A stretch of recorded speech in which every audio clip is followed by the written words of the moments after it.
নমস্কার, আমি অনুপম আর্ট চ্যানেলে সবাইকে স্বাগত। আশা করছি সবাই ভালো রয়েছো।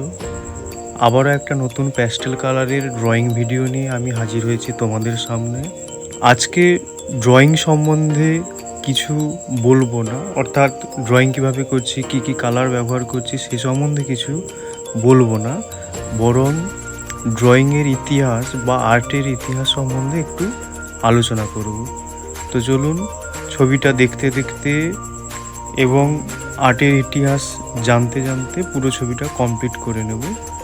আশা করব ছবিটা এবং ভিডিওটা সবার ভালো লাগবে, এবং যদি কিছু ইনফরমেশান এখান থেকে পেয়ে থাকো তো অবশ্যই জানিও।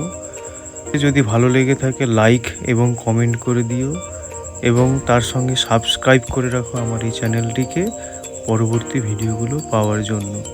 চলুন শুরু করা যাক।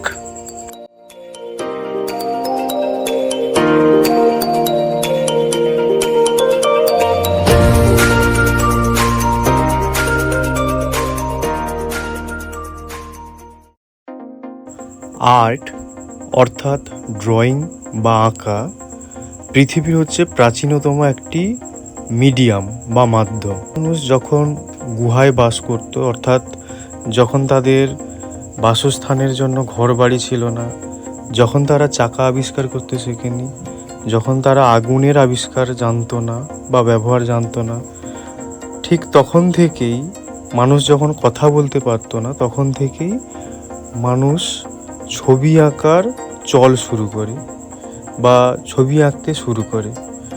মানুষ প্রথমে ছবি আঁকতে শুরু করে তার ভাব বিনিময়ের মাধ্যম হিসেবে, অর্থাৎ কথা বলতে পারতো না বলে সে অন্য আরেকজনের সঙ্গে কি বলতে চাইছে বা কি প্রকাশ করতে চাইছে তার মনের ভাব, সেইটা বোঝানোর জন্য সে ছবির মাধ্যমে তার ভাবকে প্রকাশ করত। তখন এত দামি রং, কাগজপত্র, পেন্সিল, ক্যানভাস কিছুই ছিল না। তো তারা আঁকতো কীভাবে? তারা যে গুহায় বাস করতো সেই গুহার দেওয়ালে, পাথরের গায়ে, কিংবা পাতায়, কিংবা গাছের গুঁড়িতে, কিংবা মাটিতে তারা ছবি আঁকতো। ছবি এঁকে তারা বোঝানোর চেষ্টা করতো তারা কি বলতে চাইছে। একটা উদাহরণ দেওয়া যেতে পারে, আদিম মানুষ যখন শিকার করতে যেত, সেই শিকারের আগে গুহার দেওয়ালে তারা যে প্রাণী বা যে জীবজন্তু তারা শিকার করতে চাইছে বা শিকারের জন্য প্রস্তুতি নিচ্ছে, তার একটা অবয়ব সেই গুহার দেওয়ালে আঁকতো এবং তাকে তীর দিয়ে বধ করে গিয়ে তারপরে শিকারে বেরোতো।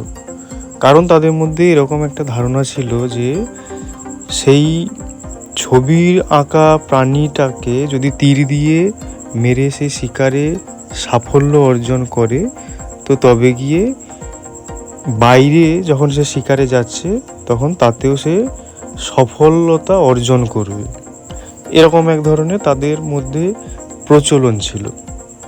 তাছাড়া তারা সেই সময় শিকারে সফলতা পাওয়ার জন্য, কিংবা বিভিন্ন প্রাকৃতিক দুর্যোগ, যেমন বলা যেতে পারে বন্যা, খরা, কিংবা ঝড় বৃষ্টি ইত্যাদি ইত্যাদি, তাদের কাছে তখন যখন প্রথম নতুন নতুন লাগে এবং ভয়ানক ভয় পেতে শুরু করে এগুলো থেকে, তো তখন তারা তাদের কল্পনায় বিভিন্ন দেবদেবীর অবয়ব আঁকতে শুরু করে।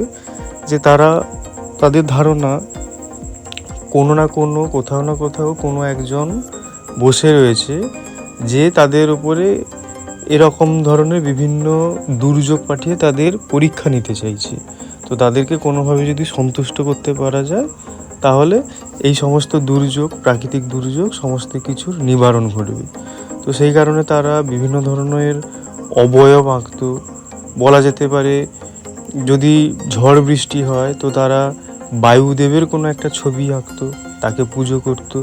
যদি দাবানল লাগে বনে, অগ্নি দেবতার ছবি আঁকতো, তাকে পুজো করতো। যদি ভূমিধস হয় বা ভূমিকম্প হয়, তখন তারও কিছু একটা অবয়ব এঁকে, ছবি এঁকে দেবতা জেনে তাদেরকে পুজো করত। ঠিক তখন থেকেই মানুষের ভয় থেকেই দেবতার উদ্ভব শুরু হলো, এবং তার সঙ্গে সঙ্গে ছবি আঁকার রিচুয়ালটাও ক্রমবর্ধমানভাবে বাড়তে শুরু করলো।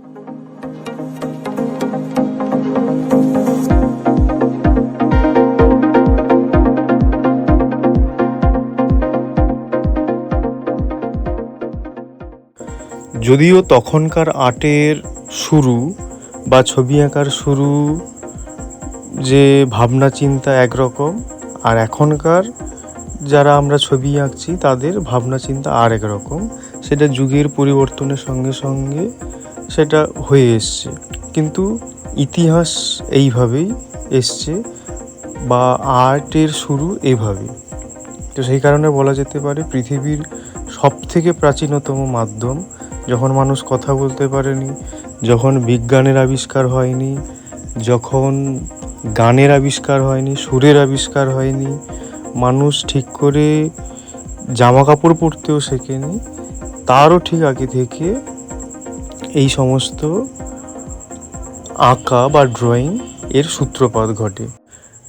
একটা প্রশ্ন হয়তো তোমাদের মনে উকি দিচ্ছে, আমি এ পর্যন্ত যত সমস্ত প্রাকৃতিক দৃশ্যের ছবি এঁকেছি তা সবই কেন গ্রামের প্রকৃতি, অর্থাৎ শহরের কেন নয়? শহরের কি প্রকৃতি নেই? শহরের মধ্যে সত্যিই প্রকৃতি নেই। শহরে গাছপালা দেখতে পাওয়া যায় না, শহরে কংক্রিটের ভিড়, বড় বড় গাড়ি, বড় বড় বাড়ি, আর কালো কালো রাস্তা, এটাতেই ভর্তি।